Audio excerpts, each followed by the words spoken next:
Hello friends, എല്ലാവർക്കും classic ഫ്ലേവേഴ്സിലേക്ക് സ്വാഗതം. അപ്പോൾ വീഡിയോ കാണുമ്പോൾ തന്നെ അറിയാം നമ്മൾ ഇന്ന് ഉണ്ടാക്കാൻ പോകുന്നത് ഇഡലി പൊടിയാണ്. അപ്പോൾ നല്ല സ്പൈസിയും ടേസ്റ്റി ആയിട്ടുള്ള ഒരു ഇഡ്ഡലി പൊടിയുടെ റെസിപ്പിയാണ് നമ്മൾ ഇന്ന് ട്രൈ ചെയ്ത് നോക്കാൻ പോകുന്നത്. ഇഡലിയുടെ കൂടെയും ദോശയുടെ കൂടെയും ഒക്കെ നമുക്ക് കഴിക്കാൻ പറ്റുന്ന ഒരു അടിപൊളി ഐറ്റമാണിത്. അപ്പോൾ വീഡിയോ ഇതുവരെയും കാണാത്തവരാണെങ്കിൽ ഒന്ന് സപ്പോർട്ട് ചെയ്യാൻ മറക്കരുത്. അതേപോലെ തന്നെ ചാനൽ ഇതുവരെയും സബ്സ്ക്രൈബ് ചെയ്യാത്തവരുണ്ടെങ്കിൽ ഒന്ന് സബ്സ്ക്രൈബ് ചെയ്യാനും മറക്കരുത്. അപ്പോൾ നമുക്ക് ഇഡ്ഡലി പൊടിക്ക് വേണ്ടുന്ന ഇൻഗ്രീഡിയൻസും കാര്യങ്ങളും ഒക്കെ എന്താണെന്ന് നമുക്ക് നോക്കാം.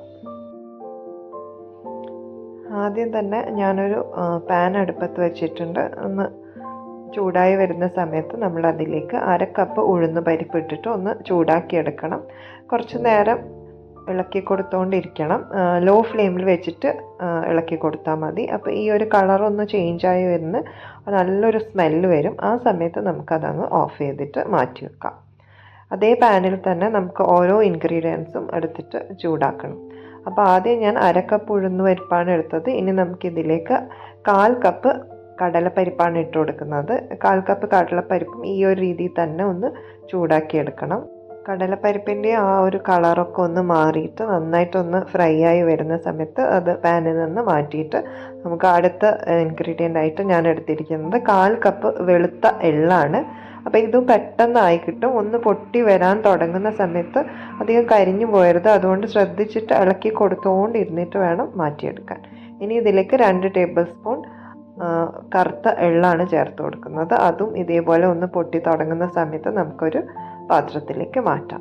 ഞാൻ ഇതിലേക്ക് 1/4 കപ്പ് അരിയാണ് ഇട്ട് കൊടുക്കുന്നത്. ഏതെങ്കിലും പുഴുങ്ങലരിയാണ് നമ്മൾ ഇതിലേക്ക് എടുക്കേണ്ടത്. പച്ചരി അല്ല നമ്മൾ ഉപയോഗിക്കുന്നത്. നമ്മൾ ചോറ് വെക്കാൻ ഉപയോഗിക്കുന്ന അരി വെച്ചിട്ട് വേണം നമ്മളിതൊന്ന് ആക്കിയെടുക്കാൻ. അപ്പോൾ അത് നന്നായിട്ടൊന്ന് വറുത്ത് കിട്ടുന്ന സമയത്ത് നമുക്കിത് പാനിൽ നിന്ന് മാറ്റാം.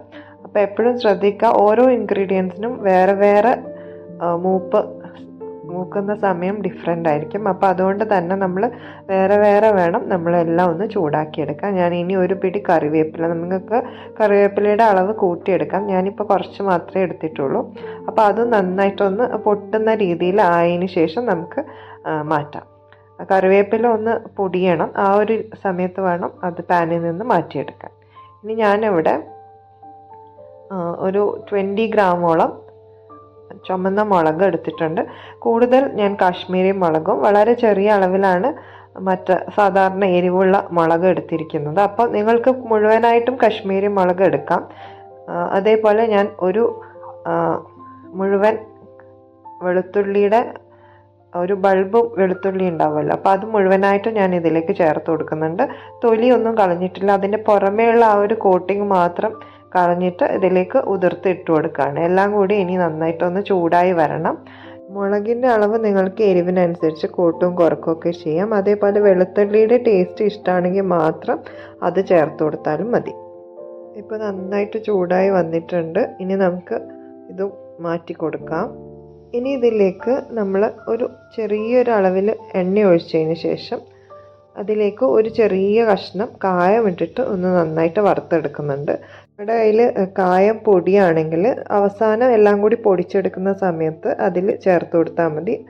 ഒരു 1/2 ടീസ്പൂണോളം ഇട്ട് കൊടുത്താൽ മതി. ഇനി ഞാനിതൊന്ന് തണുത്തതിന് ശേഷം ഈ ഒരു രീതിയിൽ പൊട്ടിച്ചെടുക്കുന്നുണ്ട്. എളുപ്പമായിരിക്കും ഇങ്ങനെ ആകുമ്പോൾ നമുക്ക് പൊടിച്ചെടുക്കാനും. അപ്പോൾ ചെറിയ ചെറിയ കഷ്ണങ്ങളാക്കിയിട്ട് വേണം ഇട്ട് കൊടുക്കാൻ. അതിൻ്റെ കൂടെ തന്നെ ഞാൻ 1/2 ടീസ്പൂൺ ഉപ്പ് കൂടി ഇട്ടിട്ട് നന്നായിട്ട് കൈകൊണ്ടൊന്ന് മിക്സ് ചെയ്തെടുക്കുന്നുണ്ട്. എന്തിനാന്ന് വെച്ചാൽ എല്ലാ പരിപ്പ് ഐറ്റംസും ഒന്ന് മിക്സായി കിട്ടാൻ വേണ്ടിയിട്ട്. ഇനി ഇത് ഒന്ന് നന്നായിട്ട് പൊടിച്ചെടുക്കണം. നല്ല ഫൈനായിട്ട് വേണം പൊടിച്ചെടുക്കാൻ.